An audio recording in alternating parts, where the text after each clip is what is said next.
안녕하세요. 오늘은 중앙선데이 10월 19일자 발행된 신문에 오피니언이라고 하는 컬럼이 있는데 이 컬럼에 쓴 글을 읽어드리도록 하겠습니다. 내용은 미국에 겨울이 오고 있다라는 제목을 가지고 우크라이나 대사를 하셨고 지금은 수입협회 상금 부회장을 하고 계시는 권기창이라는 분이 쓰신 글입니다. 글을 잠깐 읽어드리겠습니다. 위험은 초대받지 않은 손님이다. 예고 없이 다가와 목을 겨눈다. 대선 한복판에 있는 미국을 향해 조용히 위험이 다가서고 있다. 미국의 대선 과정을 보면 세계적으로 히트한 미국 드라마 왕자의 게임이 떠오른다. 게임 오브 스론이라고 하는 드라마였는데요. 이 드라마는 조지 마틴의 소설 시리즈 A Song of Ice and Fire를 원작으로 해서 2011년부터 2019년까지 미국에서 HBO에서 방영이 되었습니다.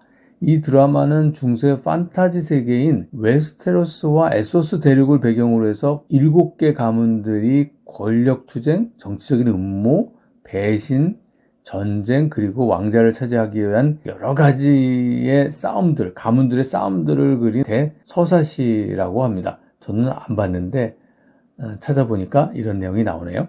이 드라마에 화이트 워커라는 것이 등장을 합니다. 화이트 워커라고 불리는 거대한 세력이 침공하기 위해 겨울을 기다리고 있다. 가문들이 이 위협을 제대로 인식하지 못하는 가운데 스타크 가문의 존 스노우는 겨울이 오고 있다. Winter is coming을 외치면서 자신들끼리 싸울 게 아니라 이 화이트 워커의 침입에 대비해야 된다고 경고를 합니다. 지금 미국 대선에서도 조용히 겨울이 오고 있다라고 권기창 선생님이 표현을 하셨네요. 미국에 겨울이 오고 있다. 미국에 겨울이 오고 있으면 우리나라의 과학기술계는 또 어떤 영향을 받을까요? 하는 게 제가 이 신문을 읽으면서 생각난 주제입니다. 그러면 왜 이분이 이 화이트 워커에 대한 이야기를 하는지를 잠깐 그 글에서 보겠습니다.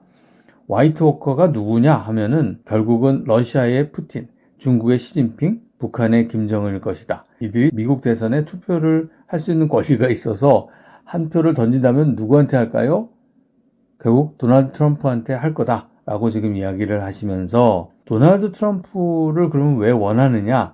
왜 이 사람들은 도널드 트럼프가 대통령이 되기를 원하느냐 하면 바로 미국이 고립주의를 통해서 글로벌 리더십을 포기하고 만약에 국제 분쟁에 개입하지 않으면 소위 이 세 사람이 원하는 국제 질서에 가까워질 수 있다고 생각하기 때문이다 라는 것입니다. 그것은 강대국을 중심으로 해서 몇 개의 세력권으로 나눠지겠죠. 결국은 푸틴이 원하는 세력권, 시진핑이 원하는 세력권, 김정은이 원하는 세력권으로 나눠지게 될 거고 이 나눠진 거 가운데서 이 세 사람의 독재자는 자기 세력권을 잘 유지할 수 있으니까 지금 도널드 트럼프가 미국의 대통령이 됐으면 좋겠다라고 원한다는 겁니다.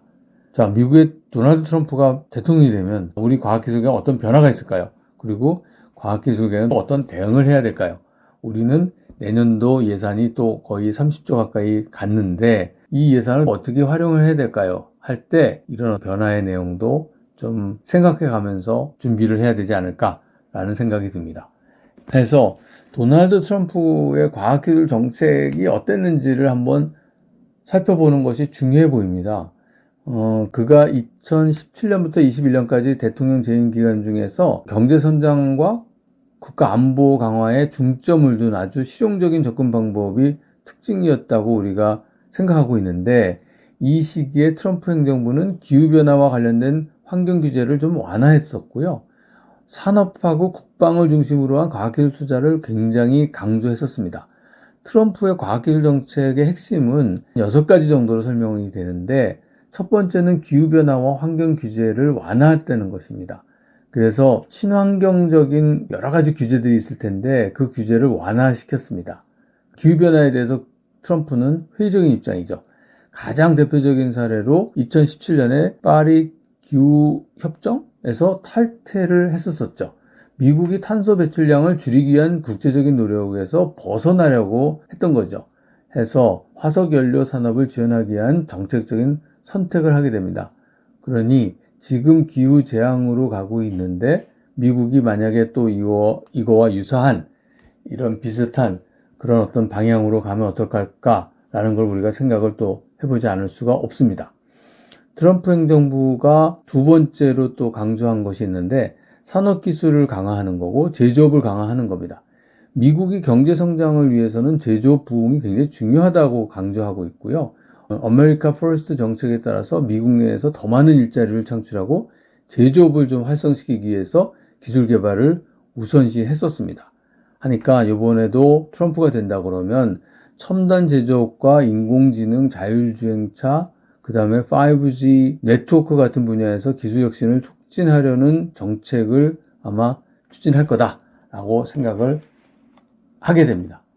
세 번째로는 국방 및 우주기술 투자입니다. 트럼프는 군사력을 강화하는 데 많은 투자를 했었습니다. 특히 사이버 보안, 그다음에 우주 방위, 미사일 방어 시스템, 인공지능 기술들을 중요하게 다뤘고요. 2019년에 우주군을 창설했었습니다. 그래서 US Space Force라고 하는 거를 창설했는데 우주 영역에서 군사적 우위를 보이겠다라는 것을 통해서 기술 개발을 가속화했었습니다. 나사 예산을 삭감하지 않고 2024년까지 인간을 달에 보내려는 아르테미스 계획이라는 걸 했었었죠. 우주 탐사 기술을 발전시키고 민간 우주 산업을 지원하기 위한 정책의 일환이었습니다. 얼마 전에 미국 대선 때 공화당 전당대회인가요? 일론 머스크가 등장을 했었죠. 아마 일론 머스크의 비즈니스하고도 굉장히 관계가 있어 보입니다. 네 번째가 기초과학 연구 예산을 삭감했습니다. 트럼프 행정부는 미국의 국립보건원 NIH죠. 그 다음에 우리나라에는 이제 코세프가 있지만 미국의 NSF, 그 다음에 국립해양대기청 같은 연방과학기관들에서의 예산을 삭감하려는 시도를 여러 차례 했었습니다. 기초과학 연구에 대해서 연방자금기금을 좀 줄이고 산업 중심의 응용과학이라든가 민간 부분에서의 혁신에 더 집중하는 방향으로 전환을 하려고 노력을 했었습니다. 다섯 번째는 이민정책이 좀 엄격했었죠. 그래서 과학기술계에도 영향을 많이 미쳤습니다. 미국은 굉장히 다양한 국가의 과학기술 인재를 유입하면서 과학기술을 발전시켰는데 과학기술 인재 유입을 제한하는 정책을 쓰는 바람에 미국 내의 대학과 연구소에서 외국인 인재 유입이 줄어들었고 과학연구하고 혁신에 있어서 부정적인 영향을 미쳤다는 비판을 받게 됐습니다. 이런 내용들이 계속 진행이 된다 그러면 우리나라는 그럼 어떤 식으로 준비해야 될지를 한번 생각해 볼 필요가 있겠네요. 마지막에는 기술 규제하고 개인정보 보호에 관련된 건데요. 기술 산업에 대해서 규제를 많이 완화했고요. 기업들의 자율성을 높이는 정책을 취했고요. 대기업들이 기술 개발을 주도할 수 있도록 자유롭게 운영할 수 있는 것을 좀 추진을 했던 것 같습니다. 하지만 개인정보 보호와 같은 문제에 대해서는 좀 적극적이지 않았고 빅테크 기업들이 영향이 자꾸 커진 것들도 그때 트럼프 행정부 때 영향을 받은 것으로 생각이 됩니다. 이런 식으로 미국의 과학기술 정책이 좀 변화가 되면 우리나라도 이와 관련된 준비를 해야 될 것 같고요. 2025년 내년도 R&D 예산을 수립할 때 그런 것까지 감안한 기획들을 해 나가는 것이 좋지 않겠나라고 생각이 됩니다. 그래서 오늘은 미국에 겨울이 오고 있다라고 하는 글을 권기창 상금 부회장님이 쓰셨는데 이 글을 읽으면서 우리 과학기술계는 그러면 미국의 대통령이 바뀌면 어떻게 되지? 라는 것을 한번 생각해 보았습니다. 오늘은 여기까지 하겠습니다. 감사합니다.